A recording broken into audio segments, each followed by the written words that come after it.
Hello guys, welcome to my podcast. I am Oluwashunbringa. I want to talk to you today about redefining the problem. During the course of this short clip, I'm going to show you a video, and it's going to show us how oftentimes most of us we've made a huge mistake in the way we look at situations, in the way we look at issues, things we can call problem.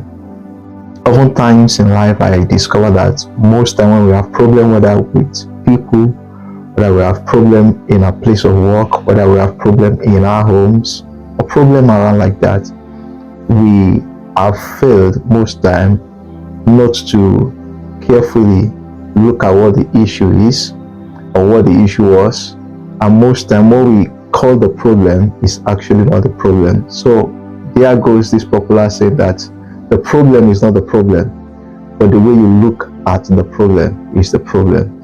So you see, we are going to have situations, we are going to have issues whereby we come in contact with people, we come in contact with situations, and issues arise, there are conflicts and stuff like that. And instead of actually, concluding based on the situation or circumstances, we fail to actually critically look at what the actual issue is. In the video I'm about to show you, you see what really transpired. This guy is trying to light up with a match to light up a banger, and then the stick wouldn't work, and he just gave up on the process, thinking the matches were not good and all of that. There's a young lady, he said, okay, go get another matches and make sure these are good one, and then you see for yourself what I'm talking about. Now, the point I'm trying to make is the problem is not the problem, it's the way you look at the problem that is the problem. Oftentimes, have you asked yourself serious question why things are the way they are? Have you also look critically at about other ways at which this thing could actually work or could not work? I remember several years back when I was leading a group of youths, and each time we want to have a program and we come to the place whereby we need finance, then my people and I will come up with a specific budget. And for instance, I'm talking about more than a decade now, you see.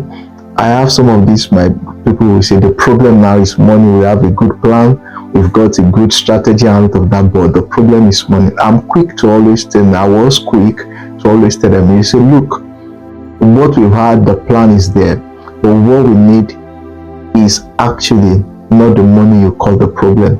So when they say, no, we need money to do this, we need money to do that, because we might want to feed people, we might want to do souvenirs and stuff like that. So I say, come, can you tell me in figure how much a naira we're looking for? Then when they put the figure, at times it could be 200,000, it could be 300,000. I say, yeah, can you split all this money on each items we have, things that we need money to fix? And when they put those things there, I say, you know what, I know somebody that could gift us this item. So that money, whether it's X naira or Y naira, is taking off the big lump sum. So you see, the problem most of us are, we have thought, okay, money is my problem. At times money might not be a problem. At times it could be relationship, at times it could be valuable information, at times it could be just a act of service or something you do that could bring what money will also bring.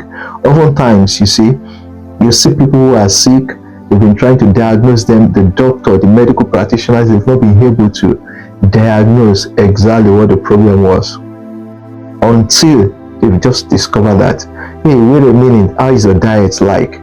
How do you used to eat? How do you used to rest? And then they now figure out probably what is wrong with the patient is the way they eat, is the way they rest and stuff like that. What this tells you is that when you have a situation, ask the real question, look inward.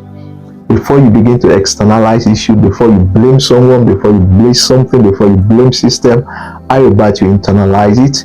How about you ask yourself sincere question? How about you take a self-reflection and see whether things are wrong from your own point of view, and then that will help you to see what the problem actually is. It will help you to actually analyze. When you've done a good analysis, you know what to do, you know where to go, you know when to do it. So I believe when we do this thing, our lives begin to experience growth.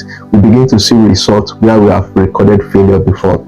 I want to encourage you going forward, before you conclude, before you blame someone else, ask this question: what other things can be done?